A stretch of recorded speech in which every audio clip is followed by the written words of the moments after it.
Welcome back. Today we are going to be flying out one of my favorites, the Key 84, What the hell? Oh, and we are going to be flying out the Chinese premium variant, as I never actually managed to cover it. This plane is pretty well rounded. It's of course Japanese, but it's not that turny as the other ones. It's more around Spitfire level. And let's just talk about cannons right now. They suck absolute doo-doo. These 50 cals, however, yeah, not so much. They are probably overperforming, but I don't really mind. Real Shitter has really just curbed almost every gun in the game that has high explosive filler in it. Bar the MG151s, but they were kinda mid before the change, so right now the mid guns happen to be the best 20mm.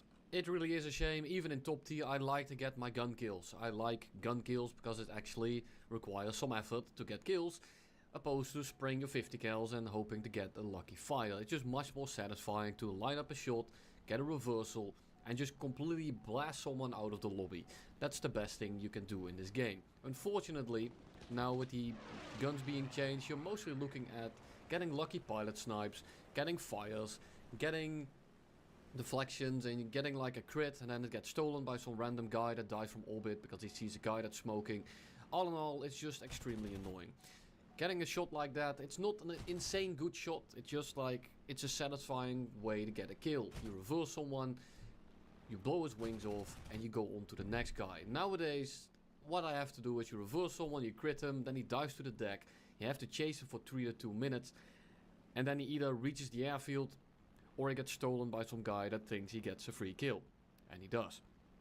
But enough of the rant, let's get into the gameplay. What is the Key 84 actually like? The Key 84 plays a bit like a Spitfire. And with that I mean a little bit less maneuverable LF Mark 9. It's not as powerful in the engine department. It's a very solid plane all around, but it doesn't really shine that well in anything other than maneuverability. But do not fool yourself, this is not Japanese level maneuverability all around. It's very, very strong, but it actually somewhat behaves like a plane. And that's why I like to fly this thing. It's also massive nostalgia bait, because it's one of the first planes that I ever flew in my old Sims that I played.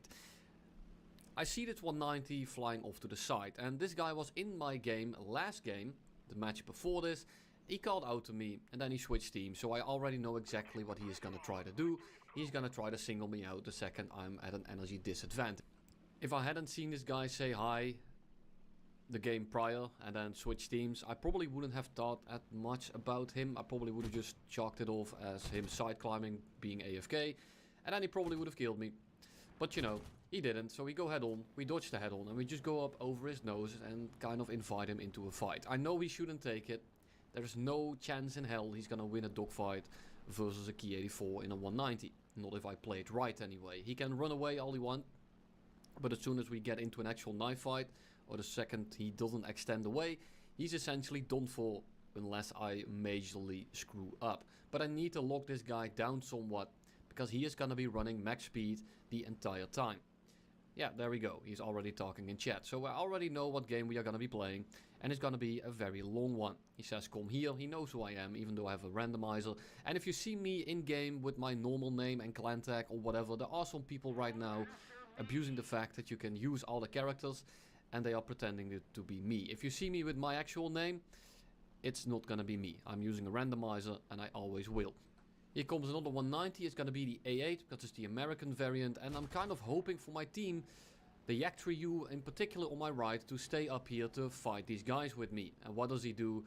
He dives to the deck to fight the furball, and now I'm all alone up here. There's a 190 coming in from the right, and there's another Yak 3 in absolute orbit 25 kilometers away, so my team is being extremely helpful. And yes, I'm going to be molding in a minute here. Here comes my friendly Dora. He has every advantage over the American variant, except for in the head-on.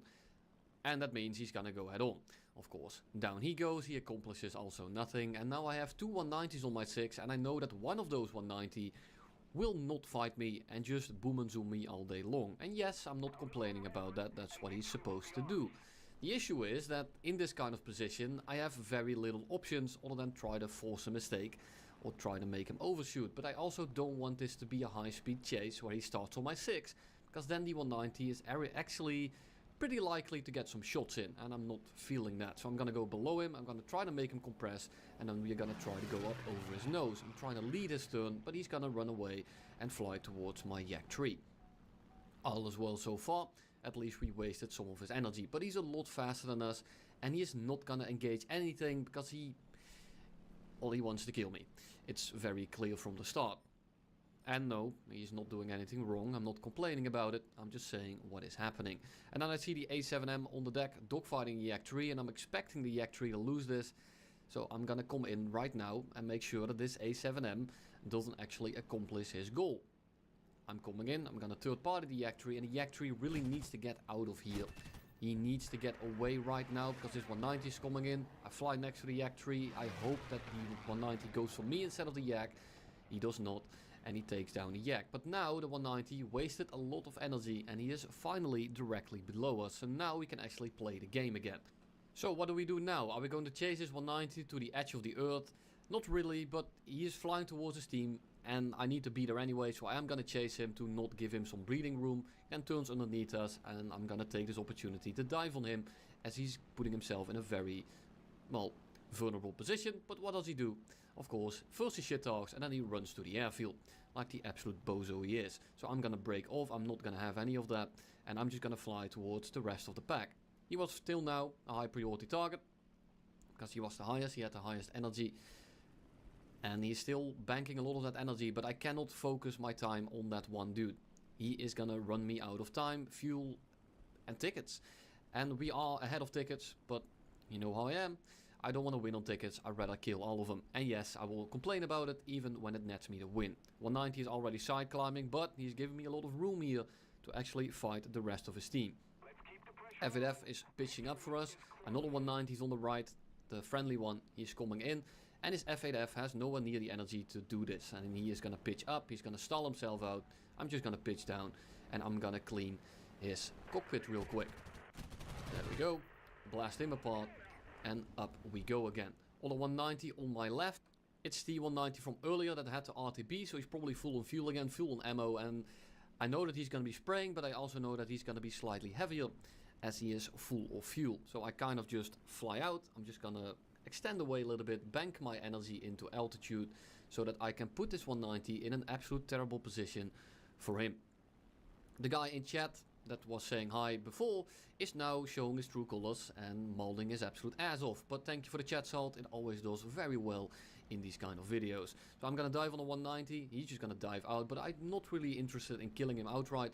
All I want to do is make sure that I have the ability to fight the rest. He dives out, he's gonna waste a lot of energy, and I'm now just gonna fly towards my teammate so that we can do this kind of team play. Well, that's at least what I was hoping. But you know, my team this game has been extremely helpful, as you are very well aware. Here comes the 190. I'm gonna climb a little bit longer, just so that we don't fly in next to each other. I want to come in a little bit staggered. So if the A6M, for example, pitches up for the Dora, I get a very easy kill. Instead, the 190 will dive on the first guy, waste his entire advantage, and basically get himself killed, because there's now 4 teammates, or enemies in his case, above him, and he's gonna be doing absolutely nothing about it.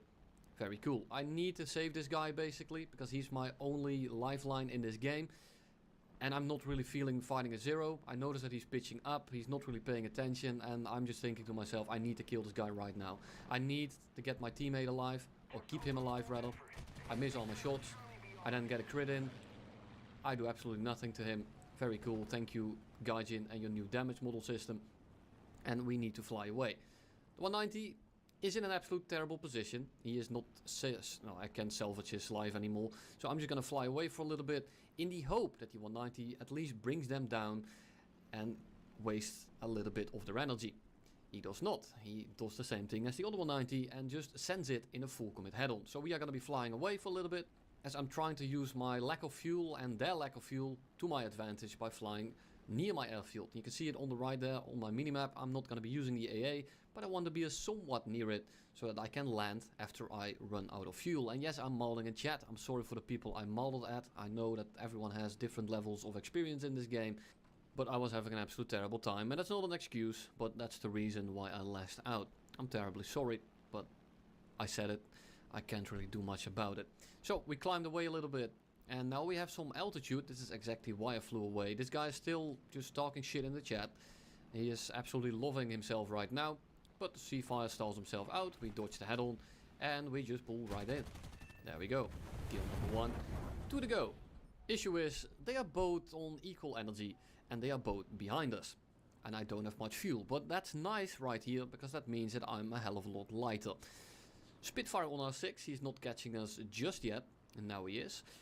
And the 190 is kind of going staggered as well.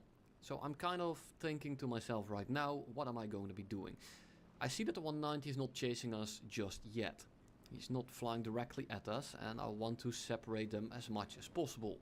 At this point I think to myself, it's an Israeli Spitfire, it's probably going to be the clipped wing one. And if it is, then he has very terrible retention. And I want to make this a high speed fight, so I can bleed the speed very quickly and then end up with a massive energy advantage. But you know, it's kind of hard to do that, because the 190 is also trying to cut me off. And then the guy in chat telling me to run, be a KD farmer, whatever you want to call me. End of the story is, you're out of fuel and you're gonna lose the game because of it. So I notice that the Spitfire is chasing me. I notice that the 190 is trying to cut me off. So I'm gonna fly towards the 190 so I can dodge them both at the same time. I'm gonna start a turn to the left to dodge the Spitfire. But at the same time, I'm gonna be dodging the 190. And I'm gonna go vertical to bleed the Spitfire of its speed. If the 190 starts boom and zooming us, I don't have the fuel to chase him anyway, so I'm just gonna full send it versus the Spitfire, and if the 190 sticks, I can kill both of them. Spitfire runs away, so I'm gonna pretend to fly after the Spitfire for a second. 190 instantly takes the bait, and he's gonna start turning after us, so he gives us basically a free kill. We are gonna dive on him. He is way too slow, he's gonna do basically nothing here. He dies, and then we dodge the Spitfire. We dodge his guns, we go up over his nose, we then start weaping again. We are low on fuel. But in this kind of fight, I need all the speed that I have. I'm not gonna go too vertical. I'm trying to keep it somewhat horizontal to keep my speed, get out of his guns. And just like that, the Spitfire is completely out of energy. He is gonna go absolutely nowhere. And in the meantime, the 190 is gliding back to the airfield. And the A6 M5 that we completely crit.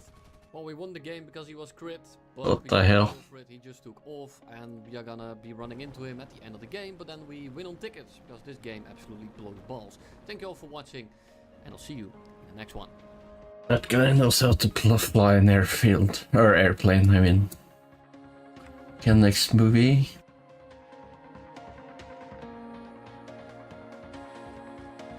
A6M-0, the pride of the Japanese Navy.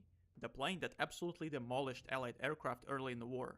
The plane that was feared both in real life and in War Thunder.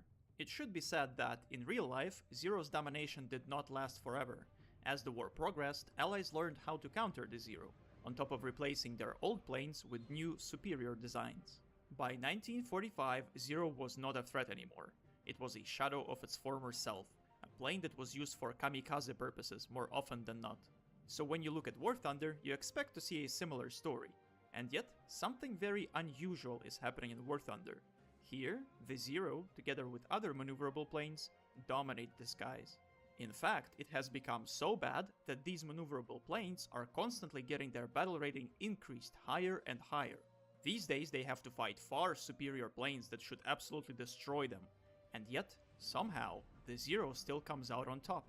So, to get some insight into what's happening, I played a low BR Zero, a medium BR Spitfire, and a high BR RE 2005. All three are very average planes that can only turn well, and are fairly bad otherwise. You can probably guess how it went. After using these planes for a while, I can say that my experience was mostly positive, albeit kind of binary. Don't worry, I will explain later. For now, I want to focus on the good aspects of playing a turn fighter.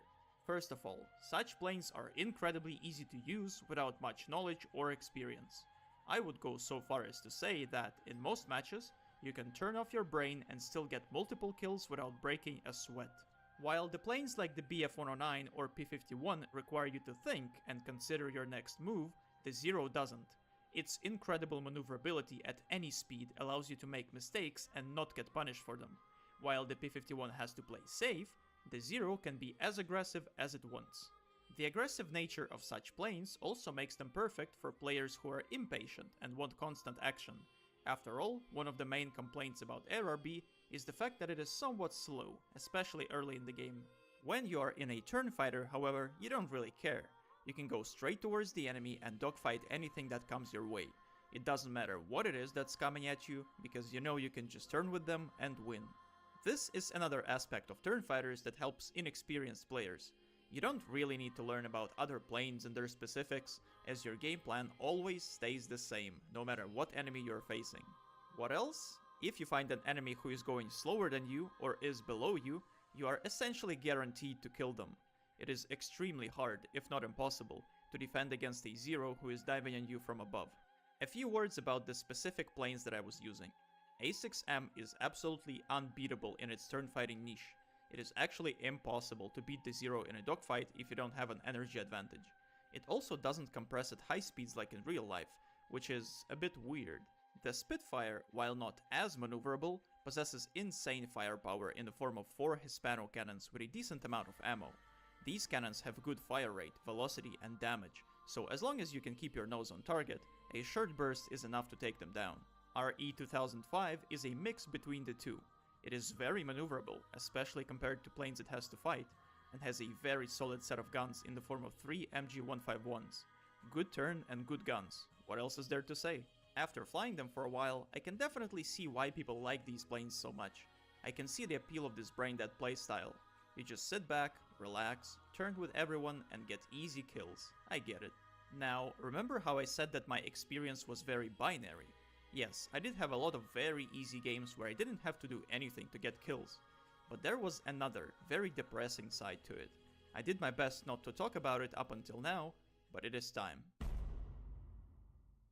All these great things I just talked about go out the window as soon as you have to fight a good player in an actual good plane. If you are in a 4.0 and you notice a P-51C-10 piloted by somebody who isn't severely disabled, it's over for you. This is no exaggeration, you actually cannot win this matchup. In fact, you cannot win against any good plane unless the enemy makes a mistake. And this is what makes planes like Zero so incredibly awful to play at times. They rely entirely on the enemy being bad at the game. Yes, you have the insane turn rate, but that turn rate alone doesn't matter in the slightest when the enemy chooses not to engage in a dogfight with you. So, what options do you have if they just ignore you? You could try chasing them, but you will never catch anyone thanks to your low speed. You could try climbing, but that just allows the enemy to get even more separation from you. You could try going head-on out of desperation, but that's a gamble. Realistically, the only thing you can do is let the enemy attack you and then try to reverse them. This will work against the less experienced players, or someone who is impatient, but again, a smart player will just break off their attack when they see what you're trying to do. Even then, allowing the enemy to attack you is always a risk. They might predict your turn and still hit you. This is absolutely not a reliable strategy, but it's also the best option available to you. Your best option is to put yourself in danger. You see where I'm going with this? This is the binary experience I was talking about. You either face bad players and destroy them, or face good players and can't do anything. How well you do depends entirely on how lucky you get with enemies. If you look at the background footage of this video, you will hardly see anything skillful on my part. It's just me killing clueless players over and over again. Not because I'm better, but just due to the fact that they are bad. I also died plenty of times because of what I just described. 1 or 2 decent players would boom and zoom me endlessly until I was out of altitude and speed, at which point I couldn't defend myself anymore. So, in my humble opinion, planes like the Zero are just not enjoyable to fly. They do have their upsides, definitely, but they are entirely reliant on fighting lobotomized enemies to be able to succeed, and that is not something I personally enjoy. So at this point, you might be thinking that turn fighters are not very good, and you would be absolutely correct. But if that's the case, what is going on with their battle ratings? Why are they all constantly going up in BR? If you have been listening, the answer is right there. If not, let me explain. If you haven't figured it out yet, the answer to why turn fighters sit at such high BRs goes back to my first warthunder video. The game doesn't teach the players anything. Because of this, ARB is full of players who have no clue on how to play. And planes like the Zero just so happen to be incredibly good at killing bad players, even when the one flying it is a bad player themselves. Turn fighters might be subpar aircraft, But if 95% of the player base sucks, well, countering these planes isn't hard, but you do need to use your brain a little. People often say, don't turn fight to 0. Everyone knows it, but nobody knows what to do instead. So they still turn, and they still die. There are 2 ways to do it. If the 0 is on the same altitude as you, just go for a head-on attack, but make sure to keep your speed and extend away from it afterwards. Once you're safe, turn around and repeat until the 0 is burning. If you have an altitude advantage, it's even easier. Dive on the 0, but don't actually attack them. You want to force them to dive and waste their energy while keeping yours. Eventually, the 0 will have nowhere to go, and that's when you deliver the killing blow. I can guarantee you that if the War Thunder air community somehow became good overnight, the 0 would never be seen again. Nobody would use it, and the same goes for other similar planes. They don't stand a chance against other, more versatile aircraft. Can the air community get good? I highly doubt it. Considering the direction War Thunder is going, dogfighting skills become less and less relevant, and it's very easy to see why. The entire game is now focused exclusively on top-tier aircraft. New jets, new missiles, new radars, you name it. That's what everybody is talking about, and that's what the new players want. So what possible motivation do they have to get good at air combat? There is none. They know they can just bomb their way to jets, and once they reach top tier, missiles will carry them the rest of the way. Bombs and missiles, that's the name of the game. This means that planes like 0 will stay in this broken state forever, being both overpowered and useless at the same time. In fact, I wouldn't be surprised if their battle rating gets increased even higher. After all, there is plenty of noobs to kill. As always, a massive thank you to Tronathon, Luminosity, Hedora, Florian, and Subversion for being overpowered enough to support Next movie. you guys buff my soul and nerf the sadness in my heart. I am not sure on the topic of the next video, so once again, I am open to suggestions. That said, I hope you enjoyed, and I will see you next time. Farewell. Hey everyone, how's it going? Today I want to talk about the Pacific theater of World War II, and more specifically the latter half of it. The Pacific War as a whole is basically a tale of 2 halves. The Imperial Japanese dramatically expanding their territory and pushing Allied forces far from mainland Japan in the first half, then Allied forces slowly but surely pushing Japanese forces back into mainland Japan in the second half. Among a great many factors of why this shift occurred, the one we'll be focusing on is the shift in air power and aircraft quality. Early in the war, the Japanese 0 was a very feared aircraft that had a kill-death ratio upwards of 12-1. This iconic plane would sacrifice armor for speed, maneuverability, and range, which, while making the plane fragile, also made it incredibly deadly in a one-on-one fight in the hands of an experienced pilot. For the first few years of the Pacific War, the 0 would rule as king. However, as the war progressed, Allied pilots began adapting to the 0's stunning agility, and Allied aircraft technology would end up advancing well past what the 0 could offer. Pilots quickly realized that in a one-on-one fight, the 0's agility gave it a clear advantage, so several maneuvers and tactics were developed to help counter it. Because of the 0's complete lack of armor, a high-altitude ambush tactic was used. Allied planes, when a 0 was spotted by men on the ground and/or by radar, would climb to higher altitudes before diving down towards the enemy aircraft. Then they fired a small burst that, because of the 0's poor armor, would often be enough to down it, before they then retreated back to higher altitudes. They would also employ a maneuver known as the thatch weave. This maneuver required at least 2 Allied aircraft. When a 0 targeted one of them, the 2 or more aircraft would fly towards each other and would intersect. When the enemy 0 would follow, this would put it directly in the firing line of the other Allied plane, who then could shoot down the 0. Tactics and maneuvers like these helped level the playing field when Allied aircraft on their own simply weren't at the level of the 0. Then there was the advancement of Allied technology. In the first year of the war, planes like the F-4F Wildcat, while not necessarily bad in their own right, were quite inferior to the Zero, and American pilots were incredibly dissatisfied with how their planes performed in combat. This dissatisfaction is what led to maneuvers and tactics that helped level things out, but in late 1942 and early 1943, planes like the F-6F Hellcat and the F-4U Corsair began appearing in the U.S. arsenal. These planes could match, for the most part, the agility of the Zero, while also being faster and having better armor. The Zero could still match up against them in the hands of a skilled pilot, but as we'll get to later as the war progressed, that became more and more difficult.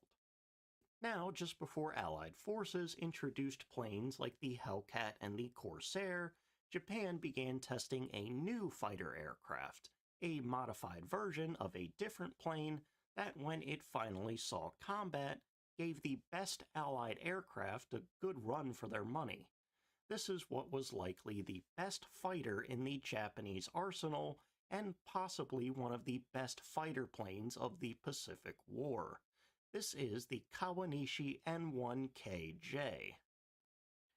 For the remainder of this video, and for the sake of ease, we'll be calling the N1KJ aircraft by their Allied reporting names. It's easier to say, and it's also kind of more funny. Anyway, though, the story of the N1K1J, the George, begins with a Japanese float plane simply called the N1K, or Rex. The Rex was originally designed as a single-engine float plane that would also serve as a fighter.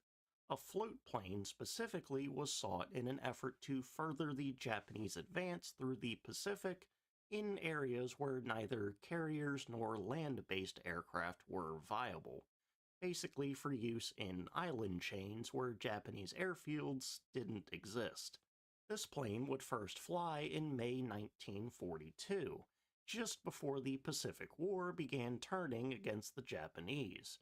By the time it was introduced to the Japanese Navy in 1943, the war situation Seemed like that one has good maneuverability in the air. improved greatly, and a fighter hampered by such a bulky pontoon simply wasn't viable now, and the design would largely be abandoned, seeing a total production run of just 97 throughout the war.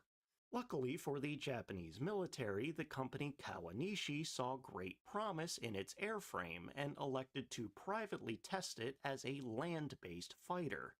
In addition to removing the bulky pontoon and installing some wheels, there would also be an upgrade in its engine. Out went the original Mitsubishi Mk4C Kase engine with around 1,400 horsepower, and in went the Nakajima NK9H Homare engine with around 2,000 horsepower. To better fit the more powerful engine, a larger propeller was also fitted. However, the Rex's mid-mounted wings necessitated a slapdash lengthening in the landing gear as a result of the larger propeller. Still though, this reduction in weight and general bulk from removing the pontoon, combined with the increase in power, would increase the top speed of the Rex by 51 miles an hour, from 304 to 355.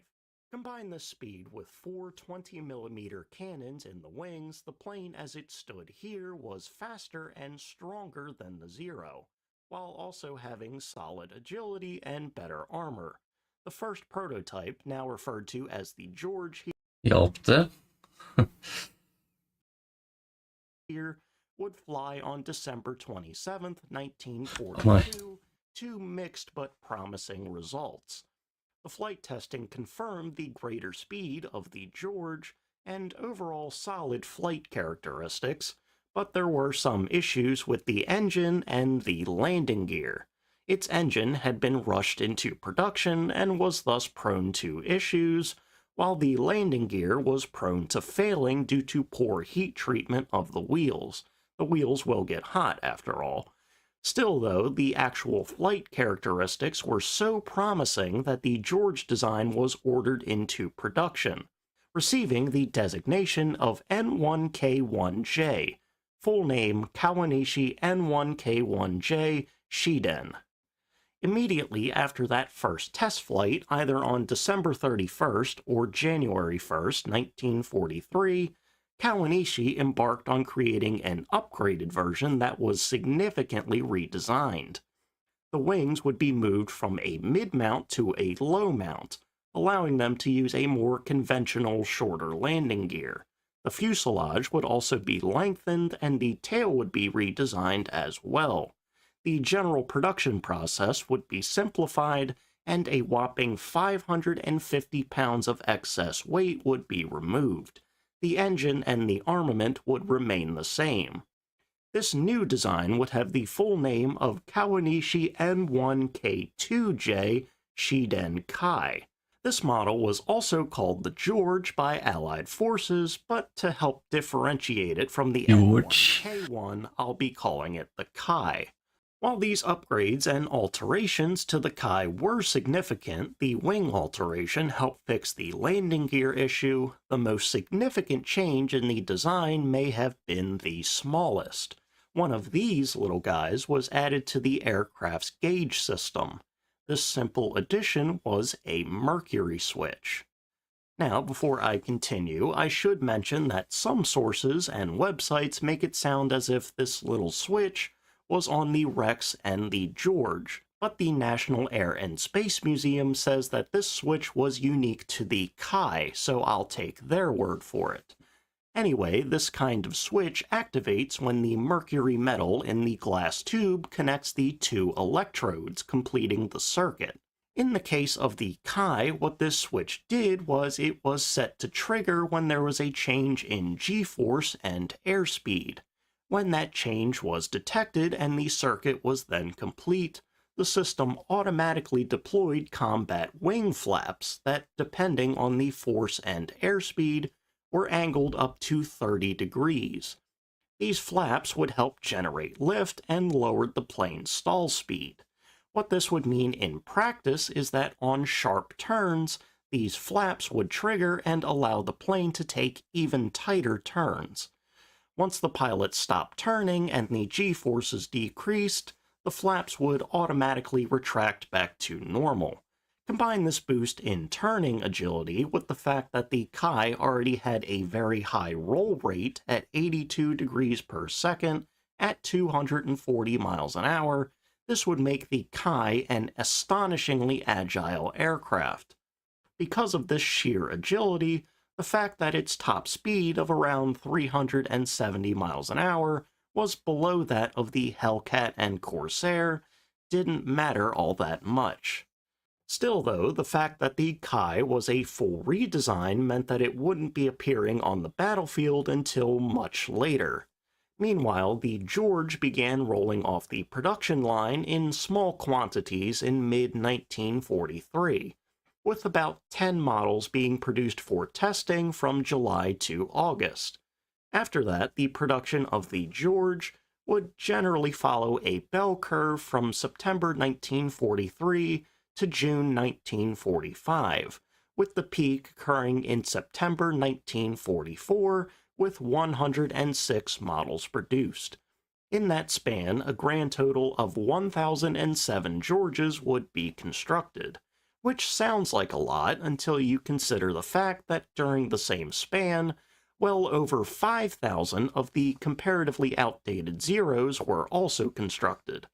The Kai would be produced in even fewer numbers due to its redesign, and from December 1943 to August 1945, 406 Kai models were produced. With the total number of N1Ks in existence, including the Rex float planes, being around 1,500, and with them only entering combat sometime in 1944, they would have a very limited chance to make an impact, but American pilots did indeed notice them. The George would prove itself to be a formidable foe to even the best aircraft America had to offer. but due to the limited number being produced every month, planes like the George and the Kai were generally only given to the very best pilots Japan had. Plus, with the incredible agility and increased power they offered, the planes really needed skilled pilots to fly them.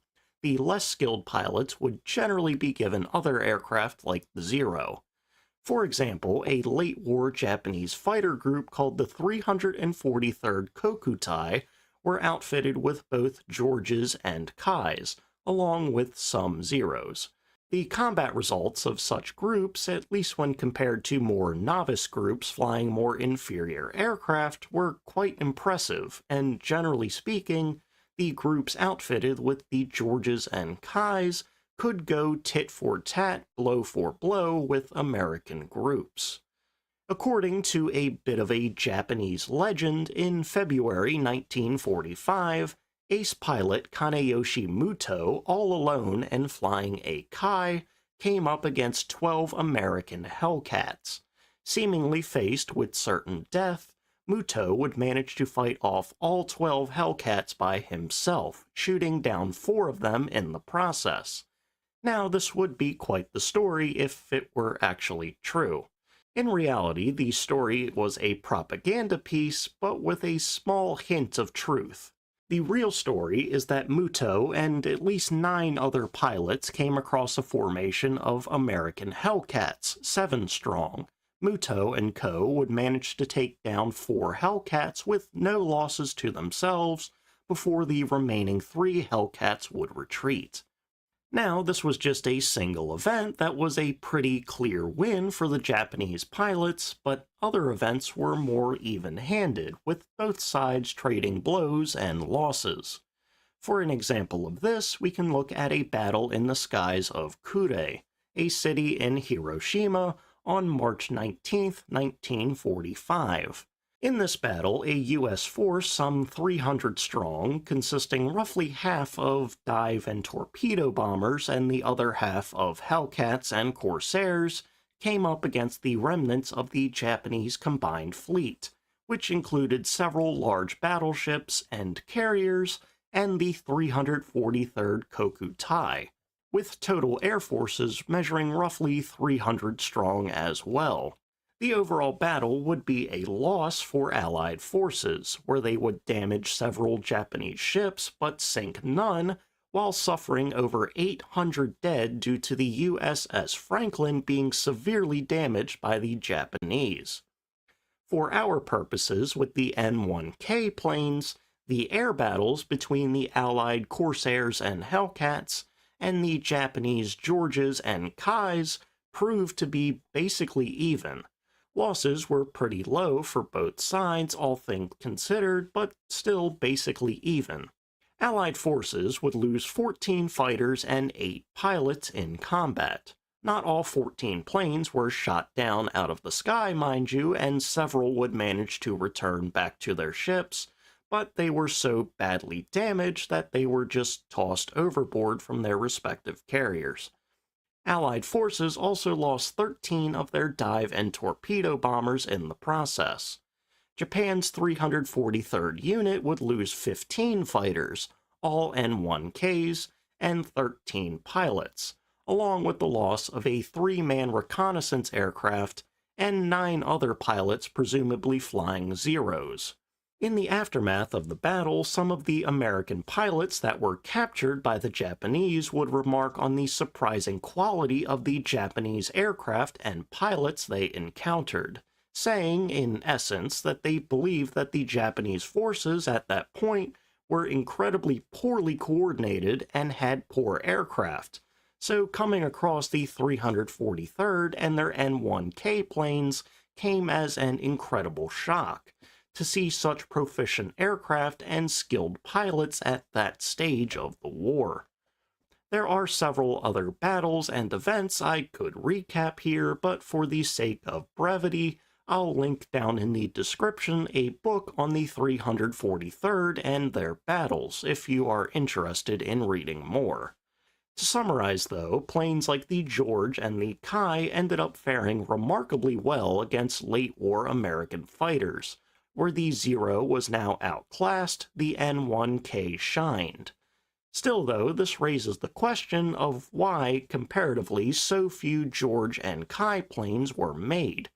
Why was the bulk of Japanese production focused on the blatantly inferior Zero?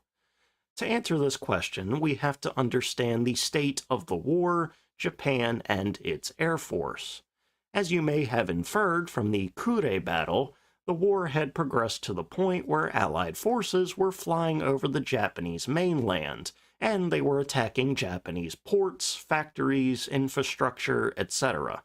In these attacks on Japanese mainland forces, coupled with things like the firebombing of Japanese cities, Japan was losing a great deal of materiel and, more critically, production facilities.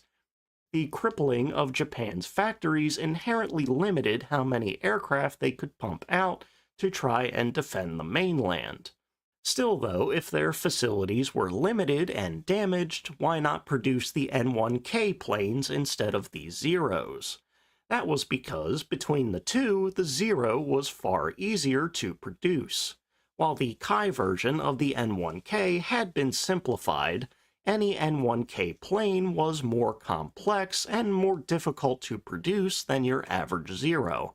I mean, the Zero basically didn't have any armor to it. It was like a frame with guns on it.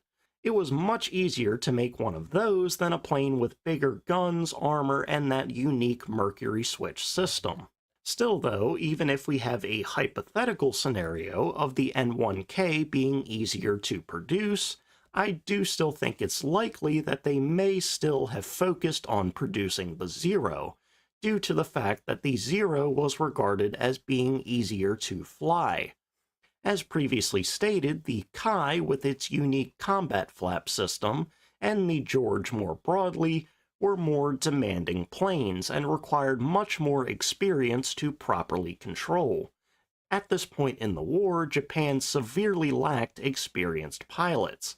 They had been losing a great deal of their experienced airmen through the second half of the war, and due to their dire situation, they really didn't have the time to extensively train pilots and give them the experience necessary to fly more complex aircraft. This sheer lack of experienced pilots is partly the reason why Japanese aviation tactics shifted over to using kamikazes. You didn't need an experienced pilot to crash a plane. Any idiot could do that, even me. You don't need any experience to do something wrong. So, even if Japan had the production capacity to make the N1Ks en masse, they didn't have the experienced pilots needed to fly them. Even if we reverse both of these factors, in Japan having the production capabilities to make the N1K at numbers to replace Zero production, and having the pilots necessary to fly them, in this new scenario where the N1K is now the primary plane for the Japanese Air Force, I don't think it would have made much of a difference, not this late in the war. The sheer numbers just weren't there. If we assume that all Zeros were replaced with N1K aircraft, Japan would have over 6,000 Kais and Georges at their disposal. This compared to a collective over 14,000 Hellcats and Corsairs that the United States would produce during the war. At this point, America just had too great a numerical advantage. The quality of the N1K planes wouldn't and didn't matter all that much. Whatever planes America lost, they could replace just as easily. But still, even though the Kai and the George appeared too late on the scene to make any kind of meaningful impact, that doesn't diminish how effective they were on an individual level. The fact that they were giving the best planes America had a run for their money is a testament to their quality and the quality of the pilots that flew them. Even though they're relatively forgotten about in favor of the Zero, the N1K Kai and George should be remembered when thinking of the best fighter planes of the Second World War. Alright, and with that, we'll go ahead and end for today. So, thank you all for watching. Remember to like, comment, and subscribe. I really do love the fact that the plane was just called George. It just sounds so bizarre. Imagine that you're a US soldier at the time and you hear that there are a bunch of Georges overhead. Is that supposed to be an insult? Are they just being funny? Maybe George Costanza's up there. Anyway, though, I hope you enjoyed the video, and I hope you learned something. So, see ya. Hey everyone, today I'm bringing you 190D9 footage. This footage will be a little bit more different. I'll be explaining what I'm doing in the video, and so I think you guys requested this, so I think you guys will like it. Oh, and about the P-51D video commentary, it's not quite done. Alright, I do have the footage, but I need a little bit more, and then I'll be releasing it with full video commentary. Alright, so hope you guys like the video, and see you around. So we're flying out on the map Kursk against the Russians. I'm in my Focke-Wulf 190D9. I'm climbing directly towards the enemies in this footage. I usually do this in every plane, every German aircraft. I usually utilize the climb advantage that the German aircraft usually possess. But as you may notice, I'm climbing at roughly 300 kilometers an hour indicated airspeed. That is the most optimal climb speed. I believe you will achieve roughly 23 meters a second climb rate, which is pretty good. And I'm sure some of you, well, I know some of you have already asked me, but why do I bring 45 minutes of fuel? Well, the reason is because, well, you never know when you're gonna need it. Sometimes fights go on for a very long time and you can't risk landing. So, I mean, that's the main reason why I bring 45 minutes of fuel.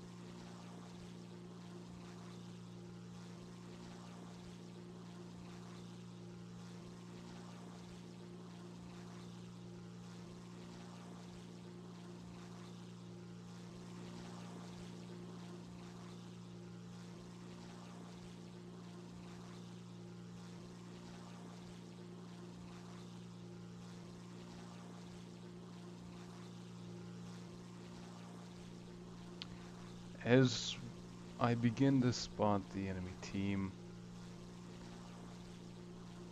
which consists of an LA-9, LE-5s, I-185s, I begin to level off and do a slight bank to the right. Doing a slight maneuver actually conserves speed and energy, which I will need to survive in the upcoming fight. We're roughly equal in altitude, and so this is very crucial that you do this. I see this 185 trying to zoom up to me. I'm watching him very carefully. And I do a little turn just in case he has stealth and he's firing. You never know. Be very observant if you do these maneuvers. If you go head on into the enemy team, I wouldn't recommend ever doing this. I don't know why I do it. It's fun fighting this many people. But anyway, as we can see, I have an LA-9 directly in front. That is my first target. If he presents an opportunity of me taking it, which it doesn't look like he's coming after me.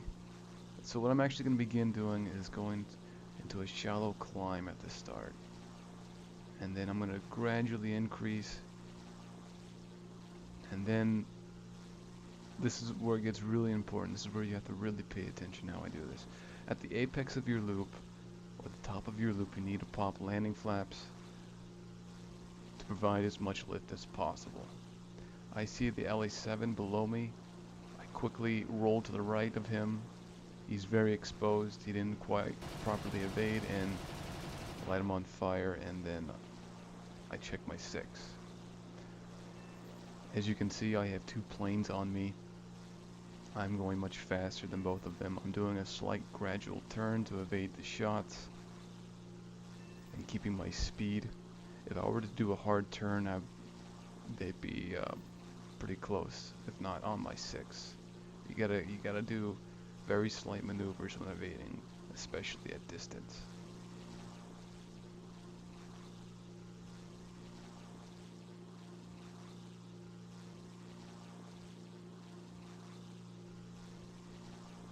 So at this point, my speed advantage, my energy retention advantage is gonna come into play. What I'm doing here is I'm keeping my speed high and I'm doing a gradual climb. If they try to follow this in a slow climb, like what I'm doing, they try to do exactly what I'm doing, they cannot do it. It's impossible. What smart players will try and do to counter this is called a lag pursuit. They'll keep it in a straight line, they'll keep their speed high. But fortunately for me, they're not doing that. They're taking the bait.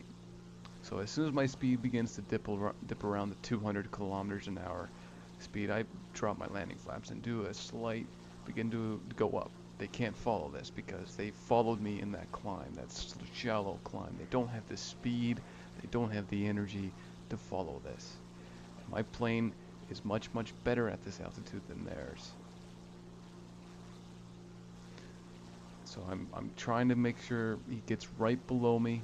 Once he gets right below me, I will be able to flip over my plane with flaps. They're still down. The landing flaps at this speed are very helpful. And I roll over because he's underneath me. He's right in front, and he presents himself, and I take the shot, and I got him right there. The 185, I was going to do the same thing, but he proceeded to dive away because he realized he wouldn't be able to do much at this altitude, and I would have done the same thing. And that's basically it. So I hope you guys liked this video. I plan to do more videos like this. If you guys have any planes that you recommend I fly, I will fly them. And yeah, I guess I'll see you guys around, and take care.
Hello everyone, today I'm bringing you a 190 defensive flying video.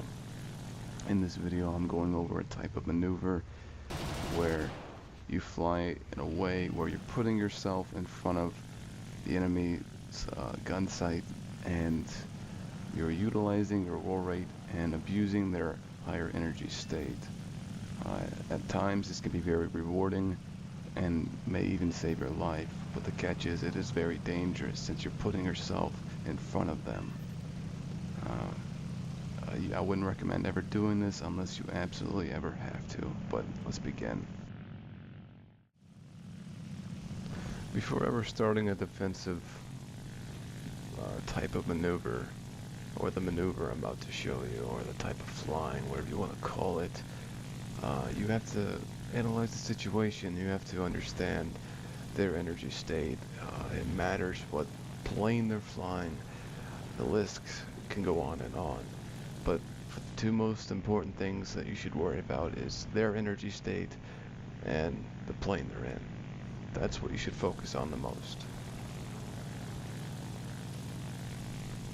In order for you to complete such a maneuver, the enemy plane has to commit to the fight. As you can see, these two planes are not. They're mainly sticking to boom and zoom, trying to keep the energy up high and push me as low to the ground as possible. Finally, this F4U commits. I begin a slight turn and then a roll. He tried following that, and that's where you capitalize against him. You continue to roll, and if you accidentally overroll like I did right there, don't be afraid of rolling in the opposite direction. It makes it really difficult to shoot you. And when the enemy plane does overshoot, usually in the case, their speed will be much higher than yours, so getting a shot is very difficult. As you can see, I had a lead rather far there, but I still managed to get him. So I'm watching this for you carefully. See how he's trying to roll with me? He can't, and that's where he makes the mistake. His plane just cannot roll with him, and then he overshoots, and that's all there is to it. He's out of the fight basically at this point.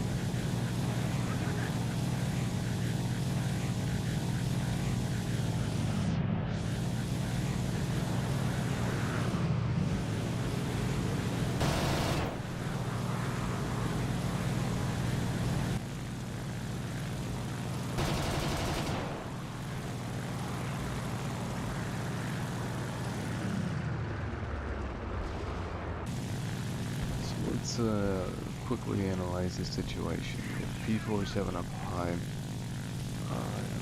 his energy, if he dives on me, will be much higher than mine. Once I notice that he is diving on me, I level out my plane, try and gain as much speed as possible. I'm going to need it. Once he's about a kilometer out, I begin a slight turn. Once I notice that he tries to follow that, I roll, begin the rolling procedure, and he locks up right there, and then I do a quick barrel roll and right into my gun sight. One last thing, before ever trying this defensive flying, doing this on an opponent that has equal energy state or less energy state than yourself is suicide.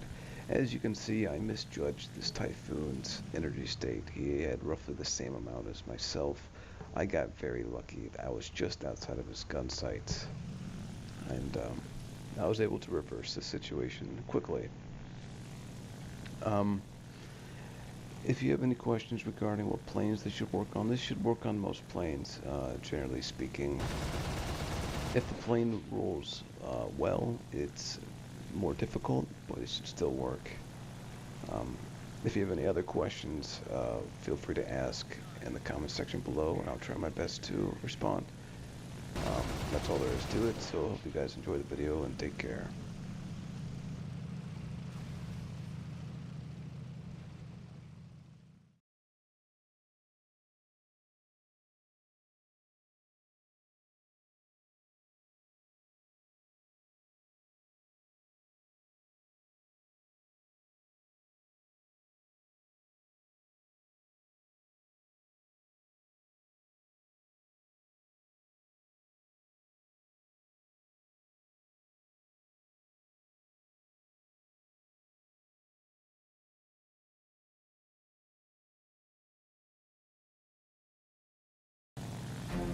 I'm gonna watch it again since I was AFK.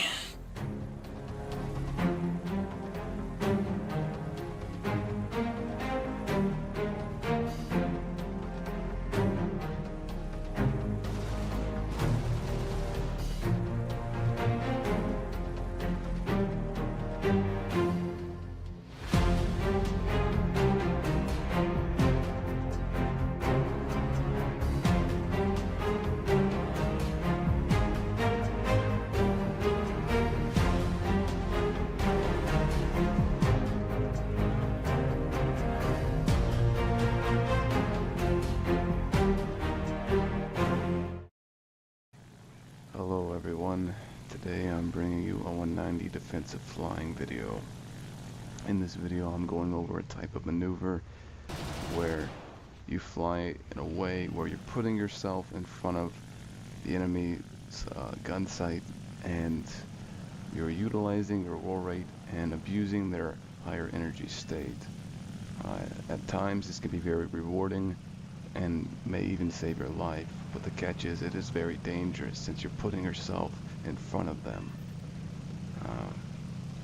I wouldn't recommend ever doing this unless you absolutely ever have to, but let's begin.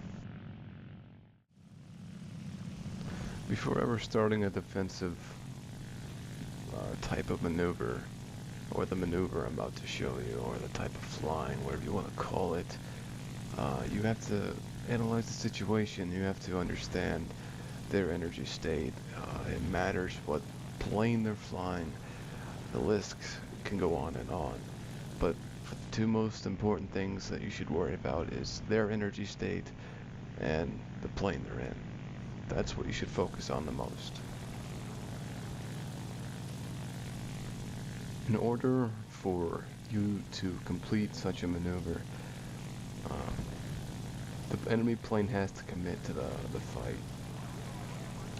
As you can see, these two planes are not. They're mainly sticking to boom and zoom, trying to keep the energy up high and push me as low to the ground as possible. Finally, this F4U commits. I begin a slight turn and then a roll. He tried following that, and that's where you capitalize against him. You continue to roll, and if you accidentally overroll like I did right there, don't be afraid of rolling in the opposite direction. It makes it really difficult to shoot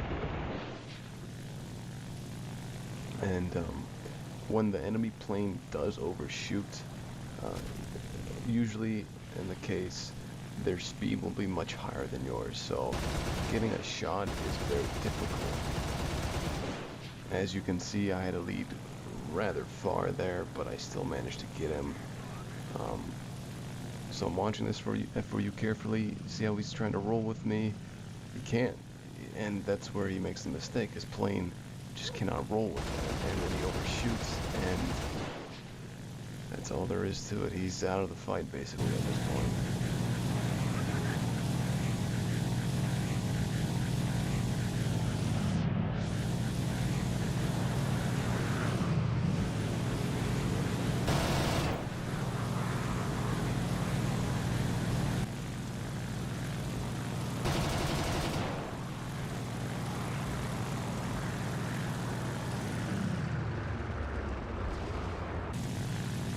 Let's quickly analyze this situation. If P4 is 7 up high,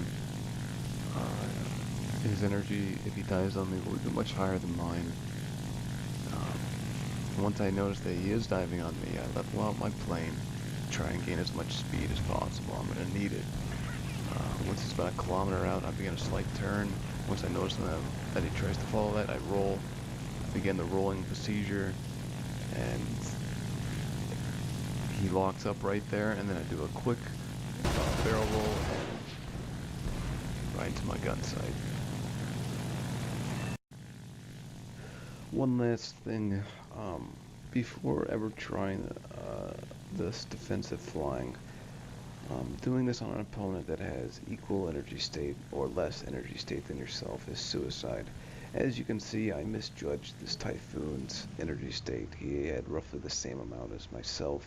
I got very lucky. I was just outside of his gun sights, and I was able to reverse the situation quickly. If you have any questions regarding what planes they should work on, this should work on most planes, generally speaking. If the plane rolls well, it's more difficult, but it should still work. If you have any other questions, feel free to ask in the comment section below, and I'll try my best to respond. That's all there is to it, so I hope you guys enjoy the video and take care.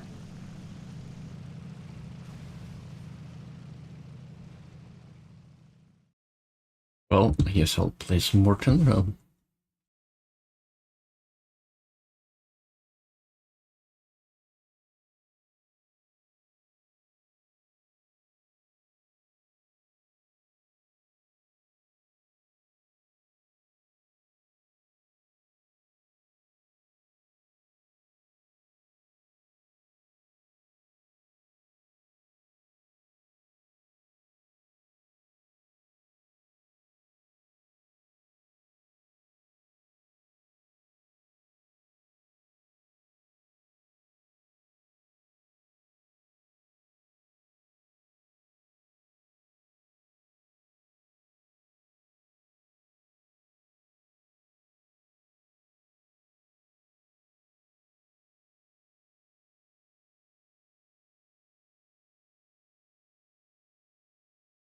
Oh crap, I need to...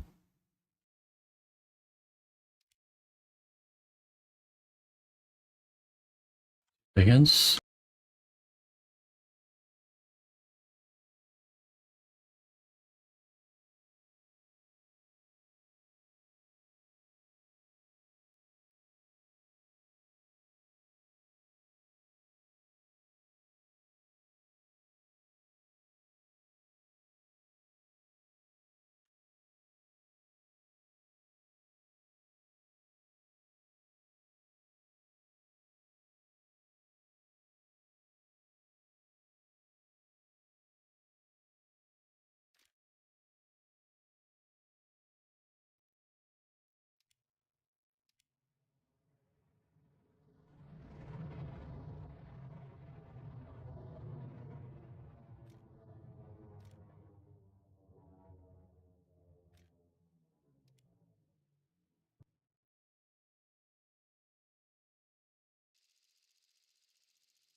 Graphics has changed quite a lot in 9 years compared to the video I was watching.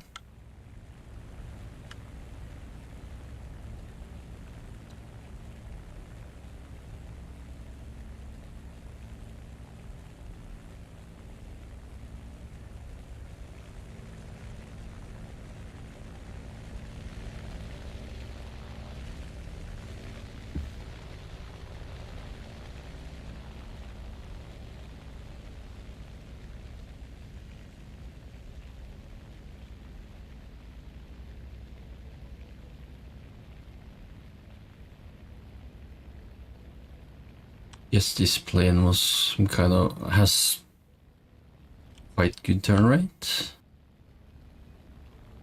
Not as a zero, yes.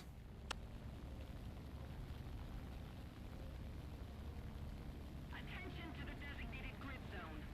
Attention to the map. Attention to the map.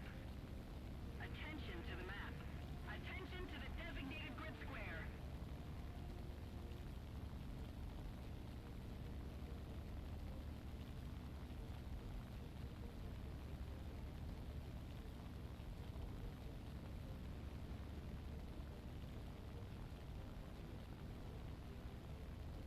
He's just gunning it to the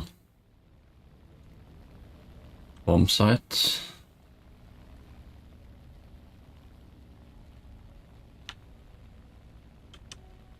At least these Japanese airplanes' engines are not as good as the German.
with this airplane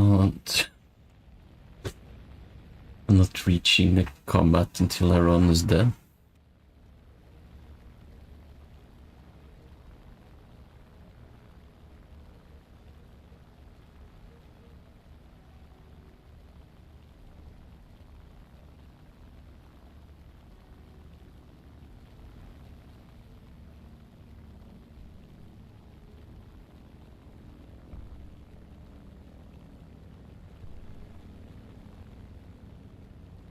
Guess I'm up-tiered.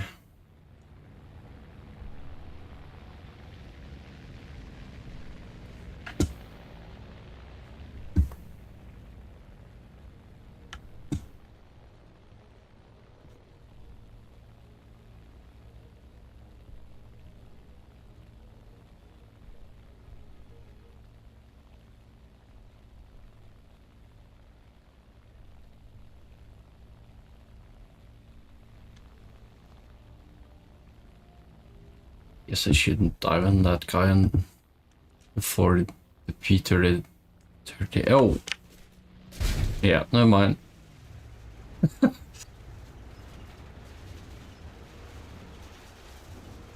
So much for so little.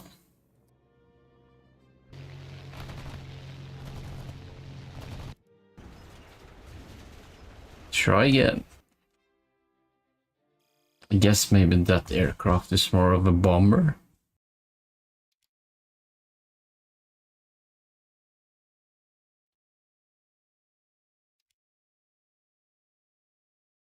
Japanese fighter.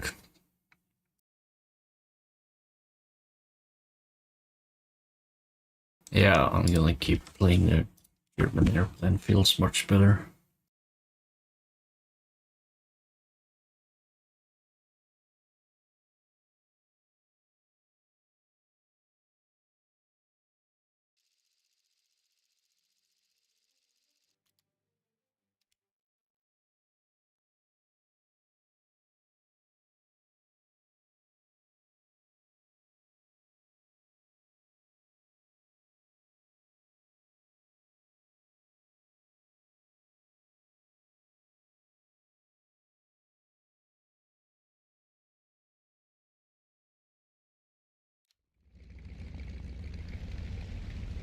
An evening match.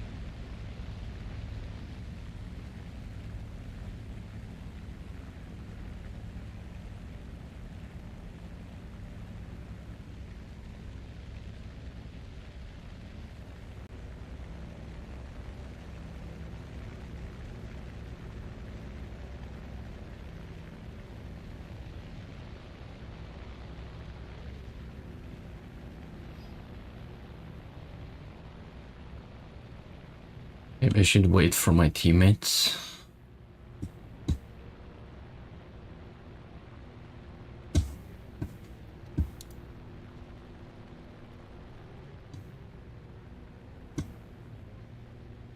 I'm the only one climbing. What the hell? This is gonna be fun.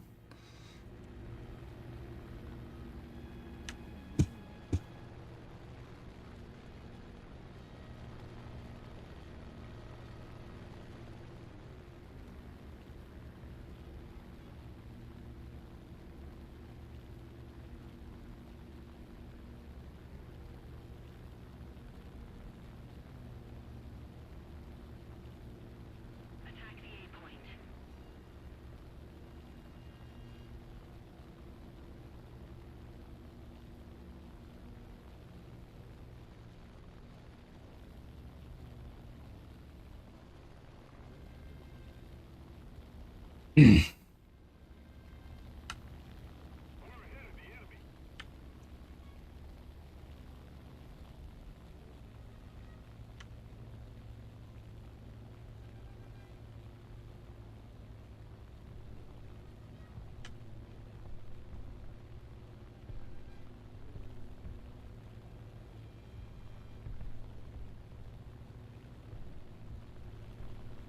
This is so stupid. I think the bombers should start behind the fighters.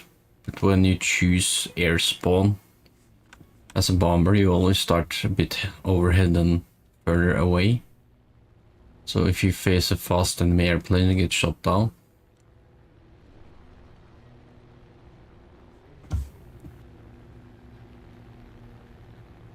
P38, that's the double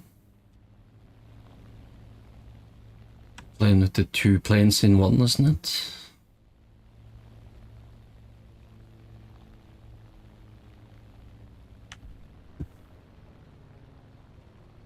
Oh, there's one.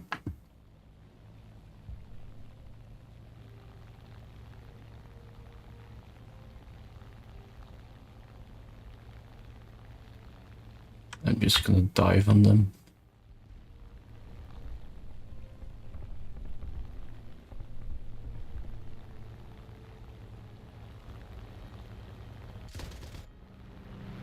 Nope, escape.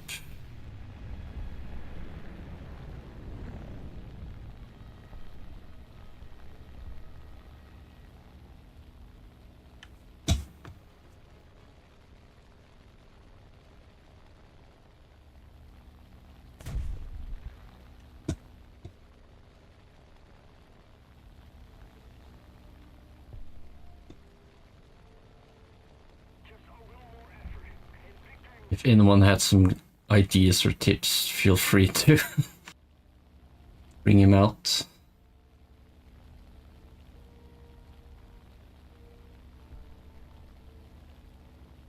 But I fear I have to learn it the hard way through many hours of flying.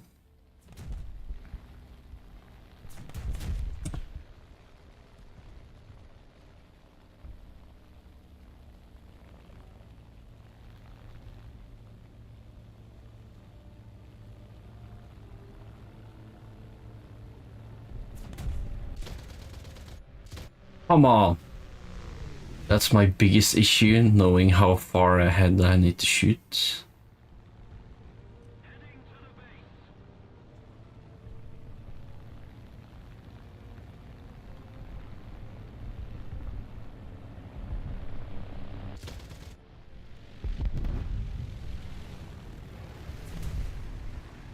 Oh, that's a lot of AI fighters.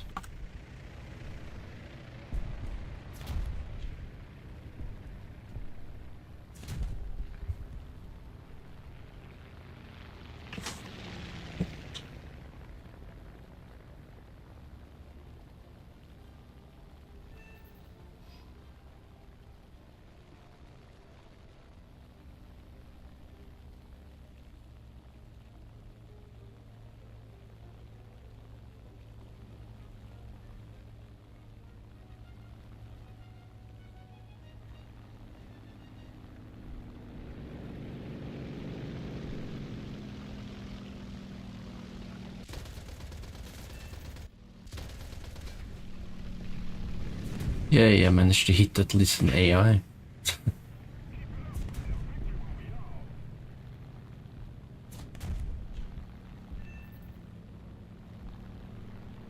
Actually get some credits for that.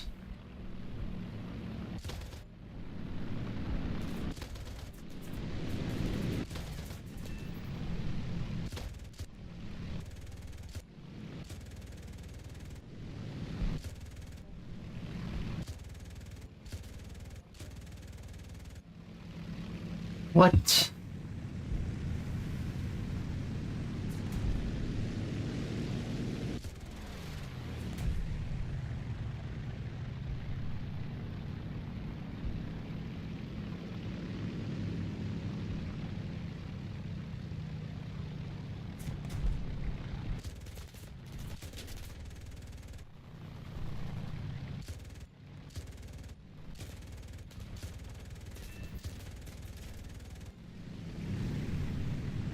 Uh-oh.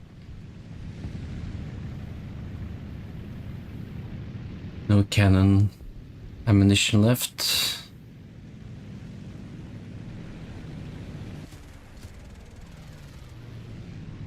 Oh, that firefly is gonna dive on me, I guess.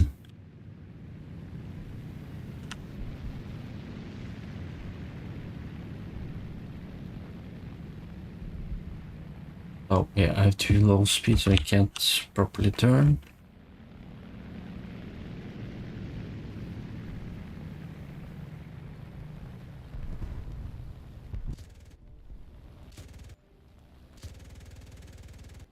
What?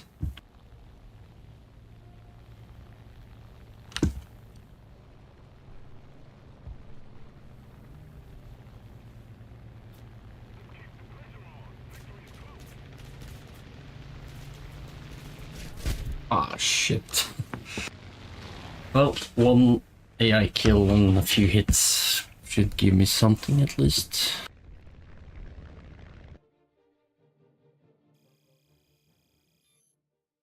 It gave me 300 RP. No, that's convertible. What?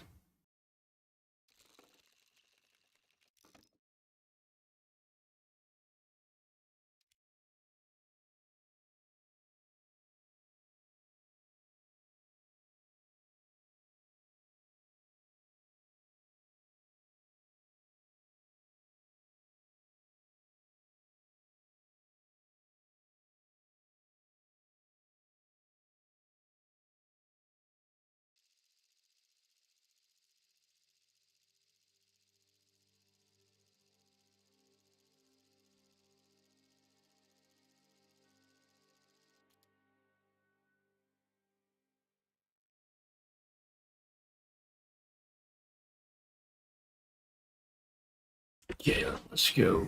Just have to check my daughter's femur.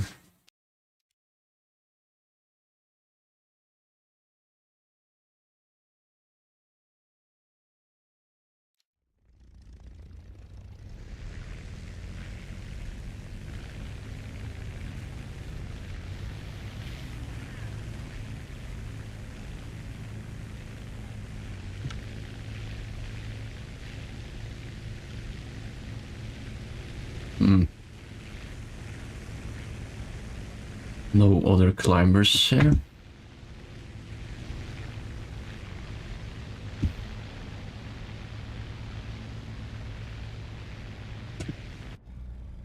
Oh, that's a bit much, 30 degrees.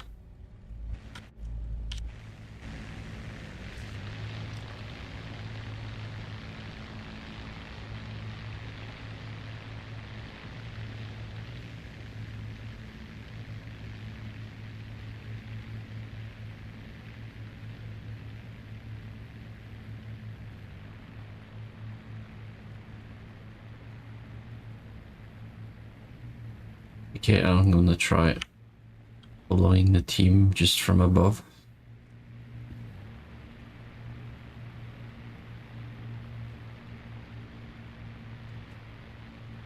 No one is climbing, what the hell? Are they just focusing on the ground targets?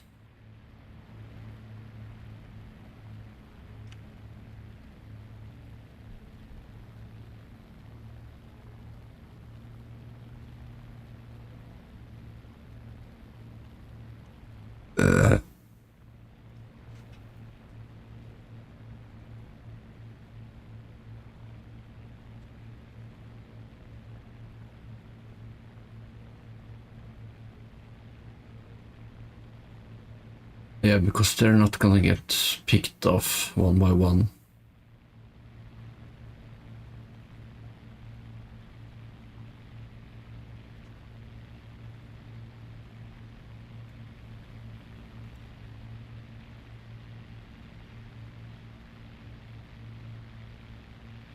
When was the release date for Dune Awakening? Was it March or May?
Lol.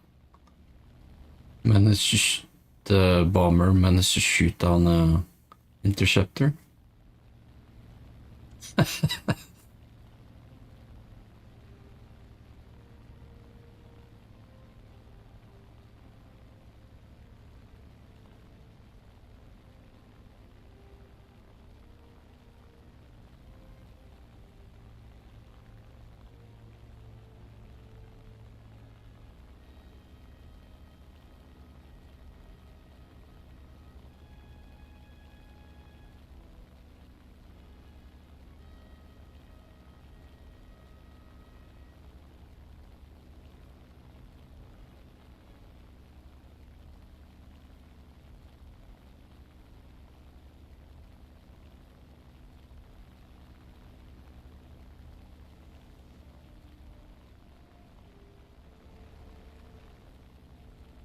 Try help him.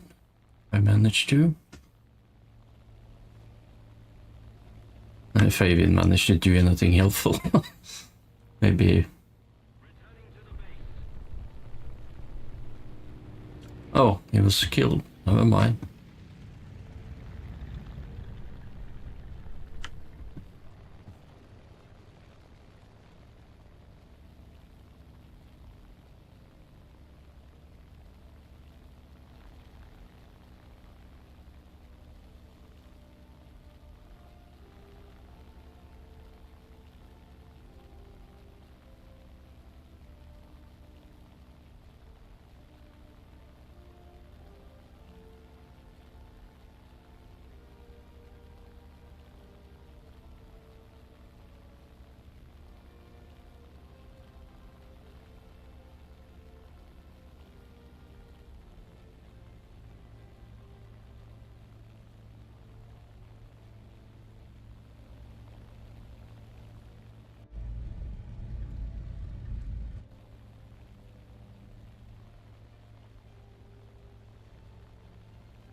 The hell? This game is like either everyone climbs or no one climbs. And I got no action. Okay, ground targets, where are you at?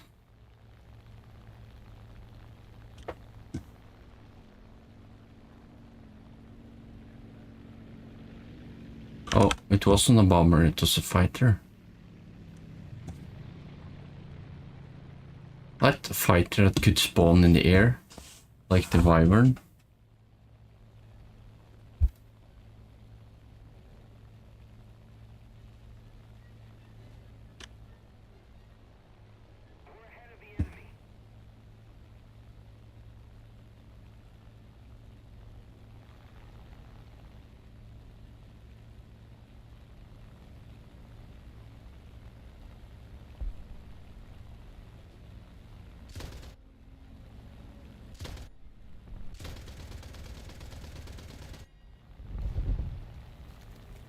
Oh well.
I'm just gonna focus on ground targets. I think that's the most viable option to gain any form of XP.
Yeah. What? Yeah, the Doe 335's 5.3, I think.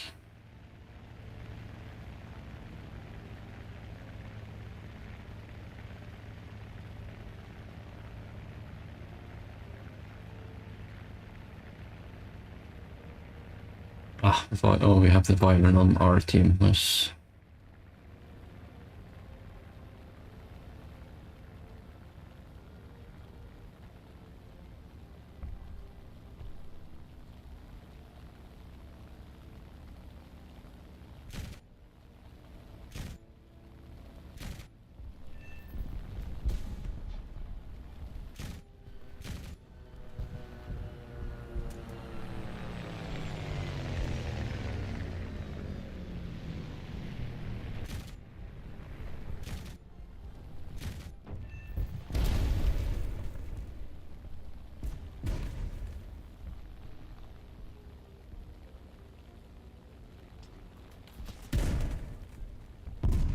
Victory is near.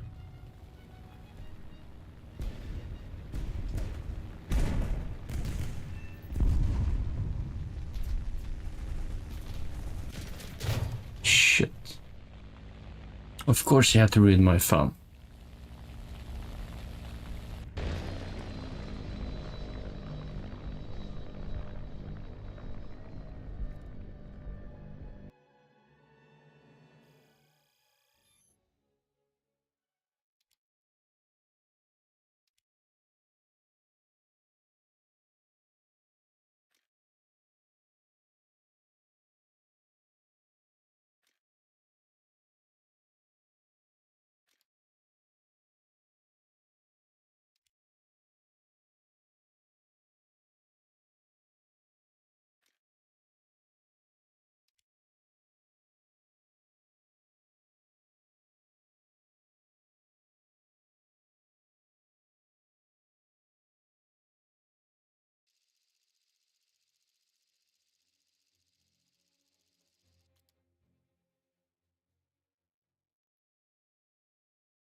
Now I get teamed up with several German planes. What the hell?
I can try to follow my random squad mate, I guess, for increased loot.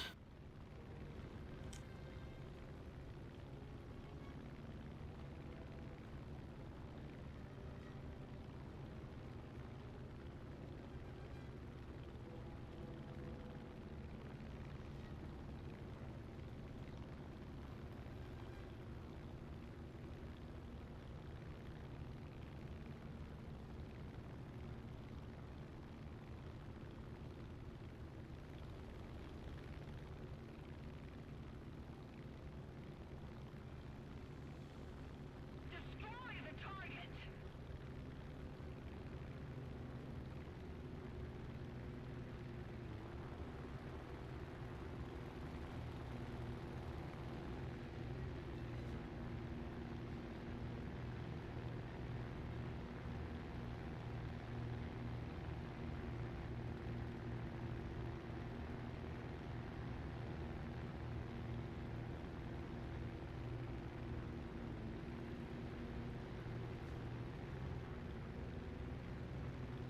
No mercy!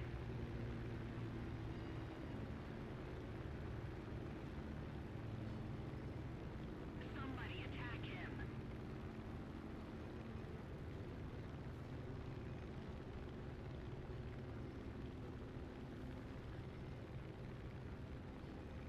Attacking.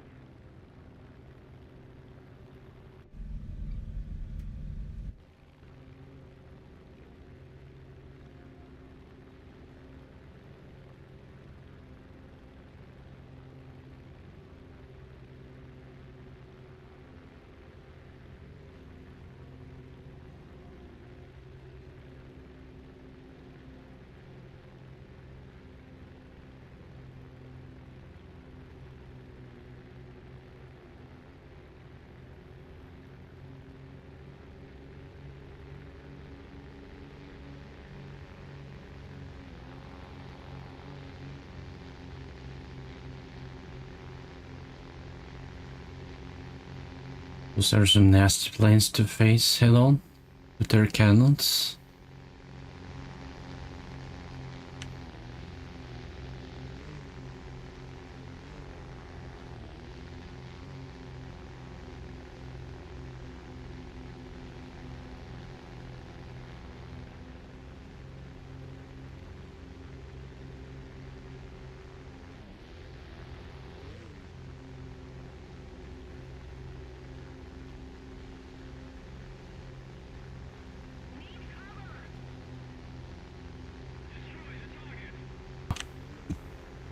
Det er lurt å gjøre av og til.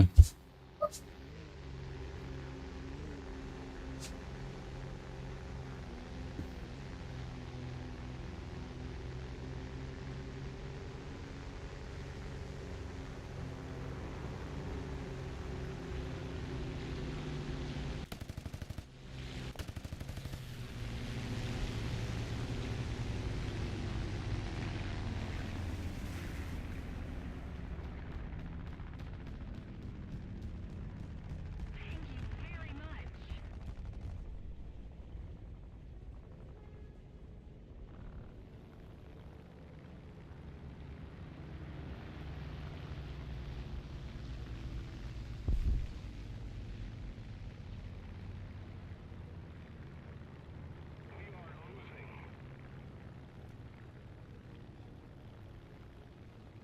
Attention to the designated grid square.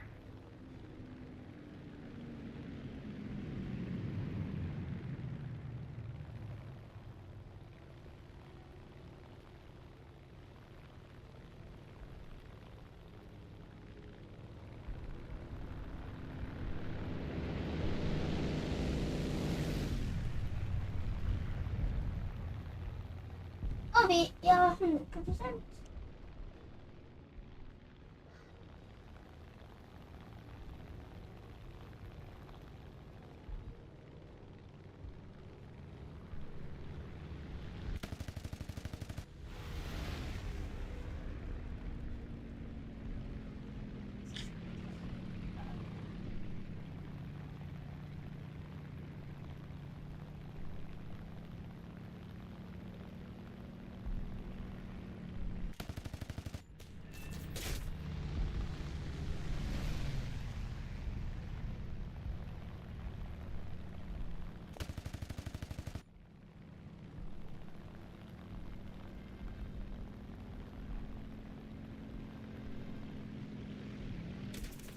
Oh, behind.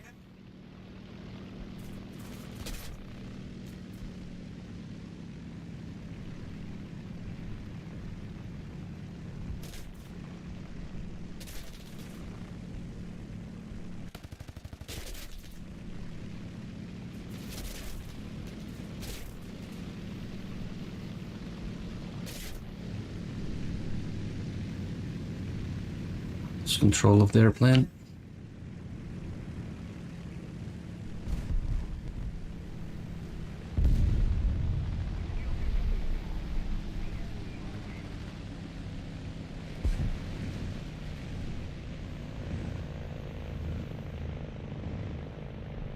Yeah, I can't control it.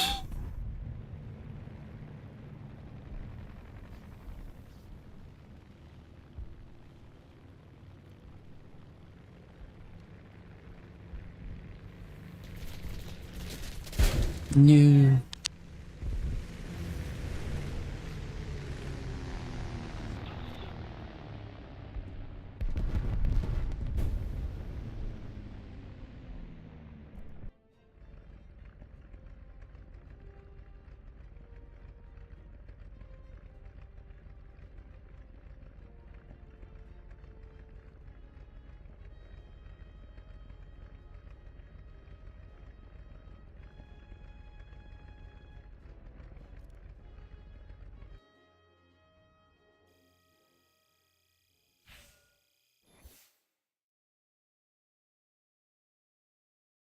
Yeah, so far it seems to have more luck with the German. At least it seems to be the most there, except the bomber, but yeah. Well, I could do one bombing run, I guess. To get something.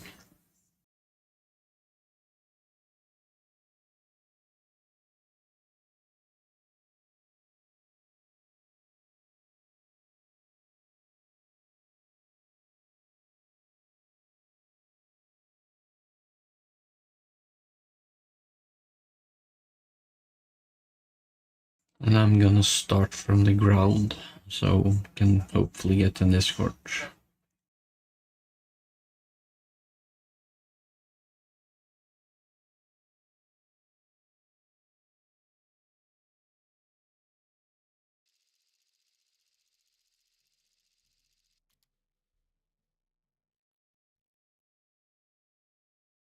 Okay, I'm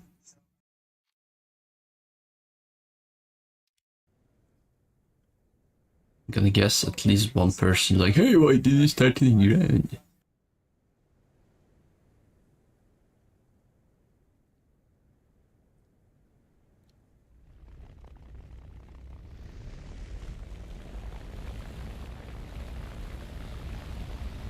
I can't throttle this engine.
Well, he's gonna hit the target before me, so.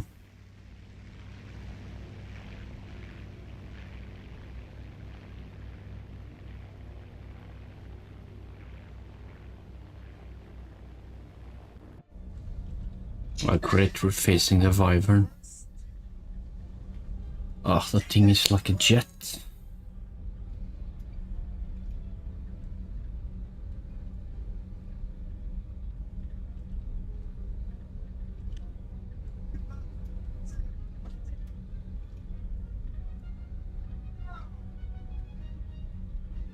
Hopefully someone's gonna shoot it down.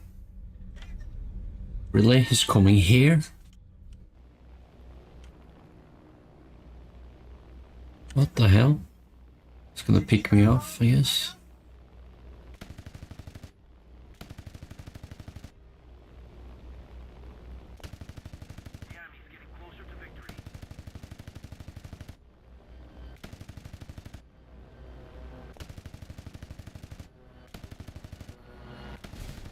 Come on, he just flew all the way just to kill me.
Let's try that again with the nether spawn.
Well, I got to hit something at least.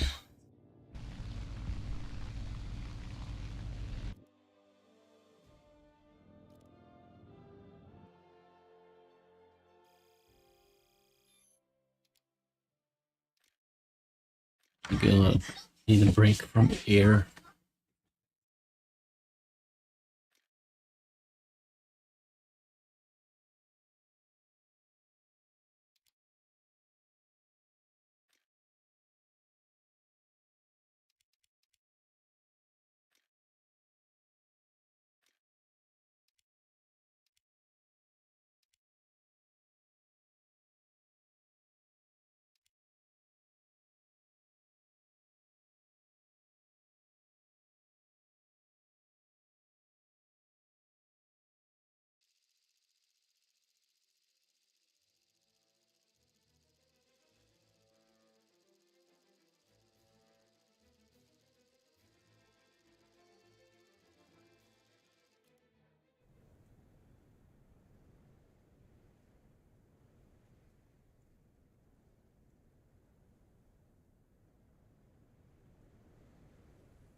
Type 61.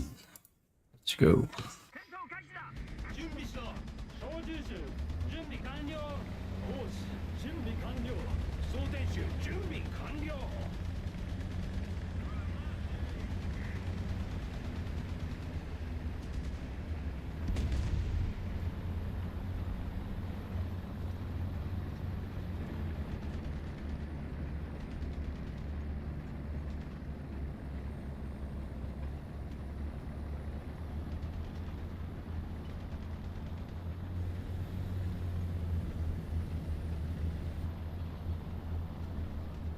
No cover.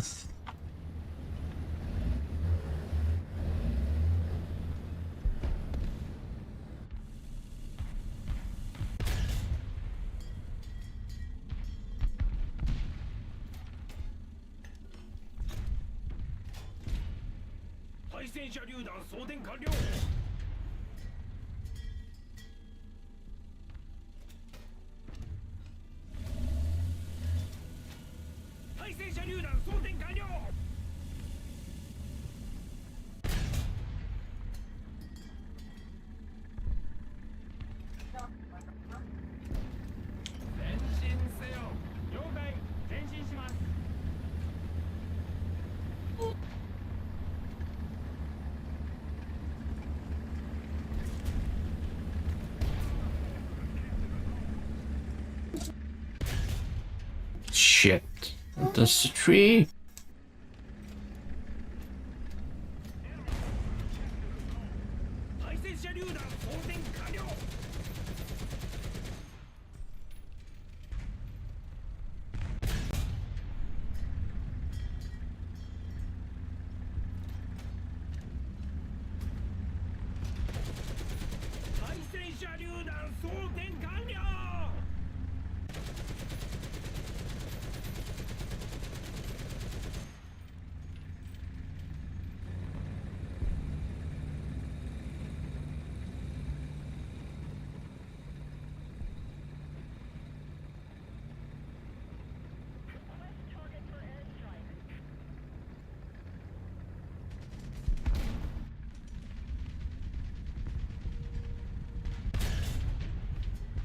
Shit.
した。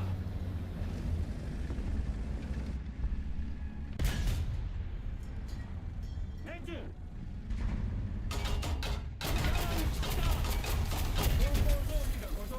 Oh. BTR.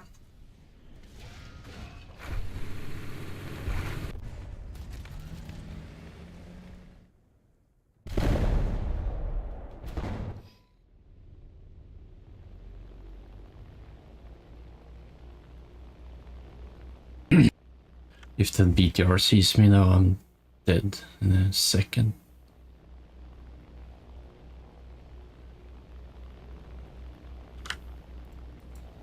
That's probably a jet or something.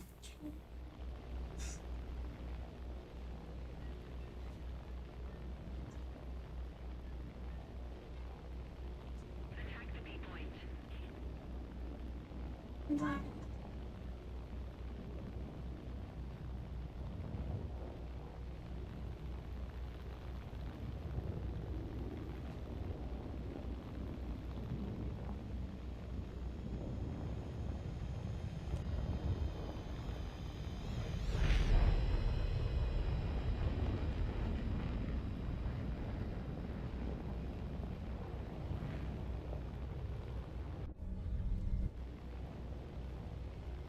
At least we have one friendly jet.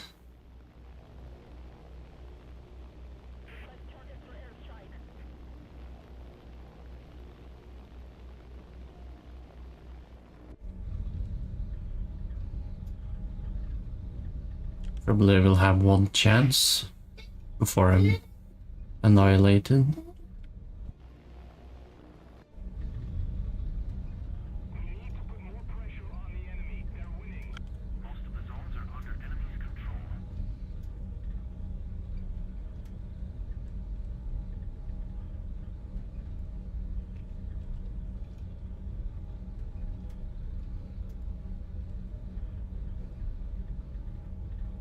Yeah, that's the BTR shooting after me, I guess.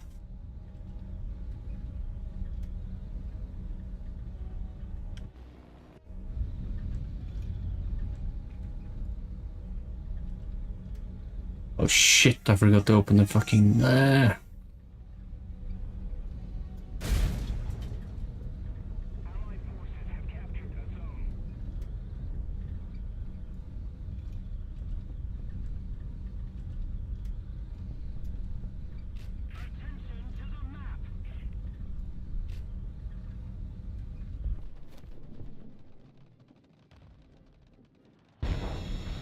Oh, that's the guy that shot me now? Hmm.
Oh, come on. 前進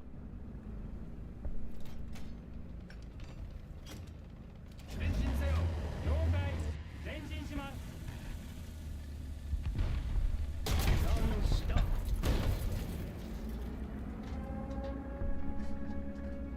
傷した。油断した。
I should bring a tank that has scouting abilities. Yup. And maybe remove the 6.7. No. Doesn't need to play it to unlock the rangefinder. 配置につけ。準備しろ。操縦手準備完了。コース準備完了。装填手準備完了。 Oh, A is up here. Really?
Follow the AMX.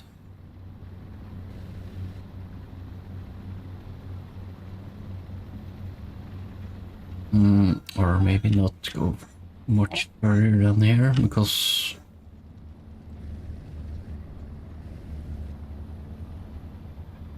there's not much cover. I have to use this road as a cover, I guess.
Just tinning out the forest.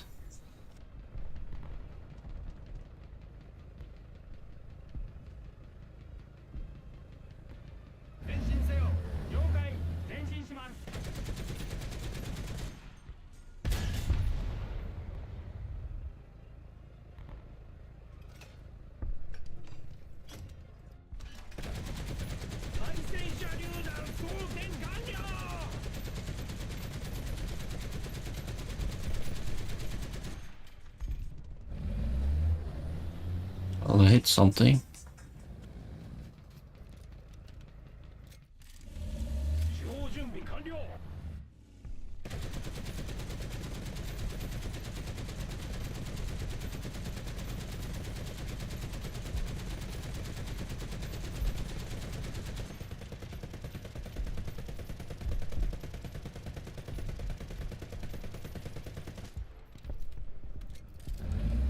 司法準備完了 There we go. I can start seeing quite far.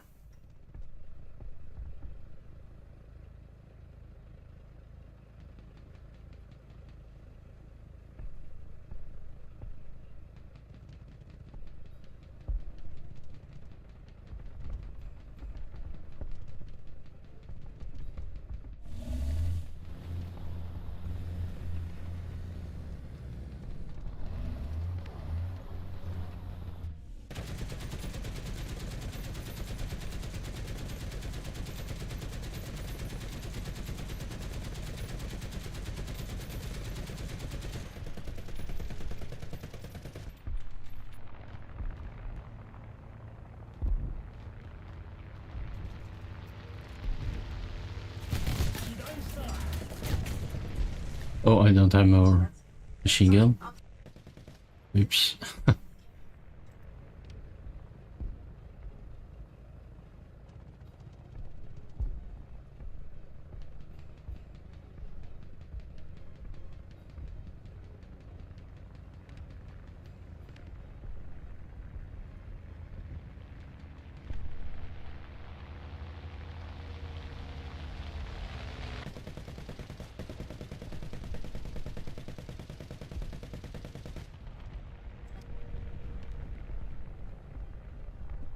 Okay, so there's something over there.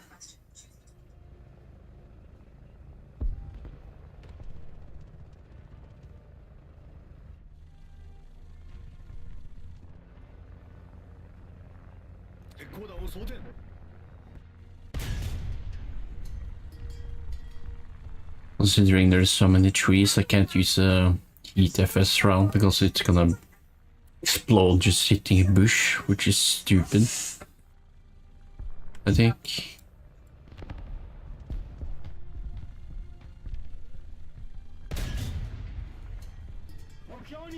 Never mind, I can't pen anything in this shit.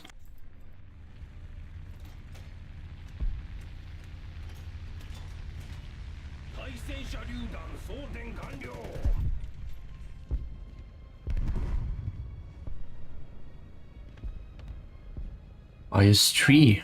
Really?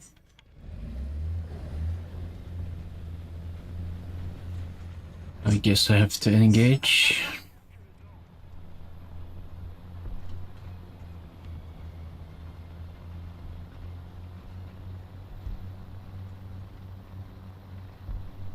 Try.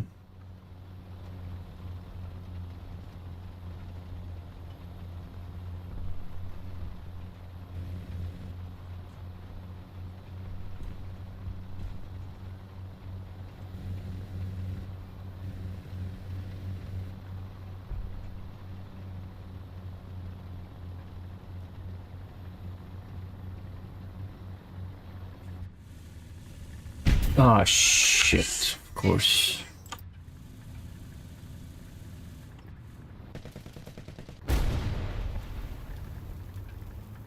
And no one else saw him. Oh, I thought it was a young tiger. It was just a young something light armored.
Ah, what? The guy measuring failed me. 榴弾装填完了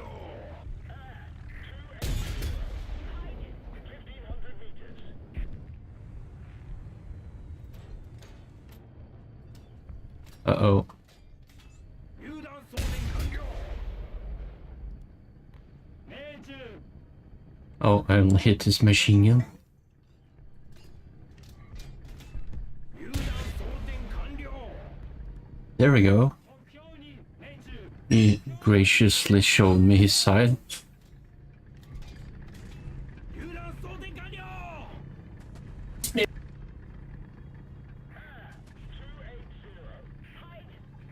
Uh, 前進せよ了解前進します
Why did he do that? Shoot on the ground instead of...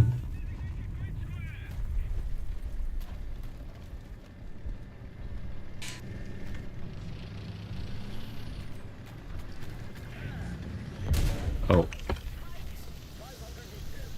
被弾した被弾した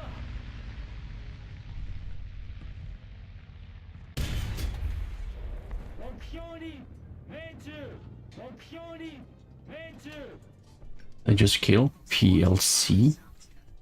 榴弾装填完了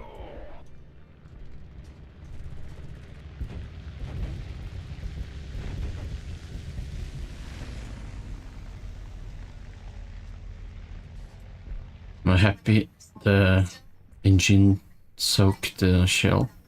Otherwise I would have blown up. エンジン始動に備えろ始動中始動中 Where's the ice tree?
Oh, he was not dead.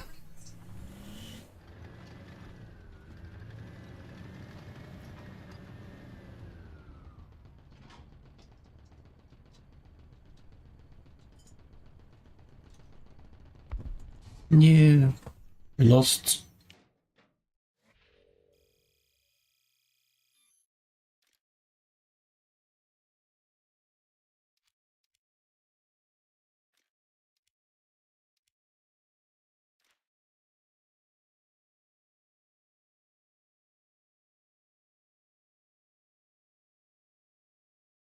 Yeah, I'm gonna take a break with this and play some Minecraft with my daughter.